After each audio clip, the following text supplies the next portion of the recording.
Shalom, perkenalkan nama saya Keisha Lolita Alexander Tolongan dengan NIM 2308065010666 dari kelas 4D Desain Komunikasi Visual. Sekarang saya akan menjawab soal UTS dari mata kuliah Metodologi Desain yang telah diberikan oleh dosen. Pertanyaan pertama, jelaskan pentingnya memahami konsep dasar metodologi desain bagi seorang desainer. Ini penting karena dapat memberikan kerangka kerja dalam memandu proses desain. Desainer dapat mengoptimalkan kreativitas dan efisiensi mereka dalam mengembangkan solusi yang berkualitas tinggi, mendorong inovasi dan eksplorasi, mengurangi risiko dalam pengembangan produk, membantu pembelajaran dan peningkatan berkelanjutan, dan meningkatkan kolaborasi dalam tim. Kedua, bagaimana pengalaman belajar pada pertemuan ini dapat membantu mahasiswa dalam mempersiapkan diri untuk memahami materi-materi selanjutnya dalam kursus. Pertemuan ini membantu mahasiswa untuk mempersiapkan pemikiran kritis dan mengembangkan pemahaman yang lebih mendalam tentang proses desain yang semuanya akan berguna dalam memahami materi-materi selanjutnya dalam kursus dan dalam karir desain mereka secara keseluruhan. 3. Uraikan dua metode dalam metodologi desain yang menurut Anda paling penting untuk dikuasai oleh seorang desainer.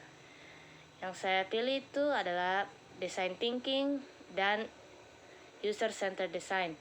Kedua metode ini penting karena menekankan pentingnya memahami pengguna akhir, memecahkan masalah yang mereka hadapi, dan mengembangkan solusi yang memenuhi kebutuhan nyata mereka. 4. Bagaimana pengalaman mempelajari berbagai metode dalam pertemuan ini dapat membantu meningkatkan keterampilan desain seseorang. Pengalaman mempelajari berbagai metode dalam pertemuan desain dapat membantu meningkatkan keterampilan desain seseorang secara keseluruhan, dari kreativitas hingga pemahaman pengguna dan kemampuan kolaborasi. 5. Gambarkan perbedaan antara metode berpikir desain dan berpikir kreatif. Mengapa penting bagi seorang desainer untuk memahami kedua konsep ini? Metode berpikir desain berfokus pada pemahaman mendalam tentang pengguna akhir dan masalah yang mereka hadapi serta menciptakan solusi inovatif berdasarkan pemahaman tersebut.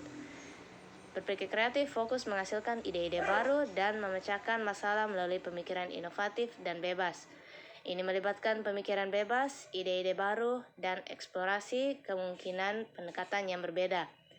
Memahami pemikiran desain dan pemikiran kreatif memungkinkan desainer menggabungkan yang terbaik dari kedua dunia untuk mengembangkan solusi yang inovatif, efektif, dan relevan dengan pengguna dan konteks. 6. Bagaimana pengalaman mempelajari tentang metode berpikir desain dan berpikir kreatif dapat membantu meningkatkan kreativitas dalam proses desain. Berpikir desain mengikuti serangkaian tahap yang terstruktur seperti empati, definisi, idealis, prototyping, dan pengujian. Tujuannya menghasilkan solusi yang memenuhi kebutuhan pengguna, bermanfaat, dan dapat diimplementasikan secara praktis.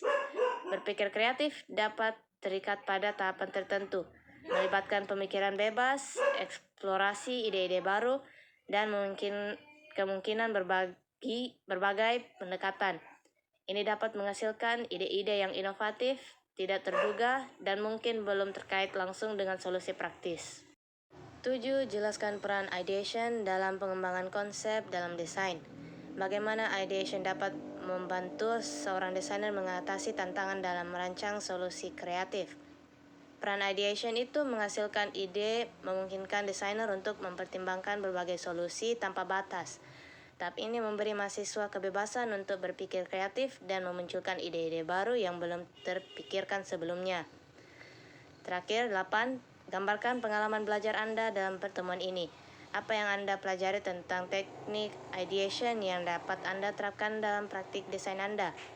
Pertemuan mengenai teknik ideation telah memperluas pemahaman saya tentang berbagai metode untuk menghasilkan ide-ide kreatif dalam desain. Saya memperoleh pengetahuan tentang brainstorming, pemetaan pikiran, sketsa, dan prototyping, serta bagaimana penerapan teknik-teknik tersebut dapat membantu desainer dalam memahami permasalahan, mengeksplorasi gagasan, dan menemukan solusi inovatif.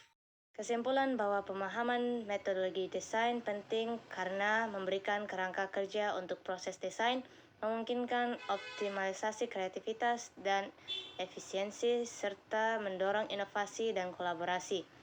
Pertemuan tersebut membantu mahasiswa untuk mempersiapkan pemikiran kritis dan pemahamannya mendalam tentang proses desain yang berguna untuk pemahaman materi selanjutnya dan karir desain mereka. Pemilihan design thinking dan user-centered design sebagai metode penting karena menekankan pentingnya memahami pengguna akhir dan solusi yang relevan. Pengalaman mempelajari berbagai metode dalam pertemuan dapat meningkatkan keterampilan desain secara keseluruhan, sementara pemahaman tentang ideation memungkinkan desainer untuk menghasilkan ide-ide kreatif, mengatasi masalah, dan meningkatkan solusi desain mereka secara efektif. Demikian dari presentasi saya. Jika ada kata-kata yang salah, mohon dimaafkan karena masih belajar. Sekian dan terima kasih.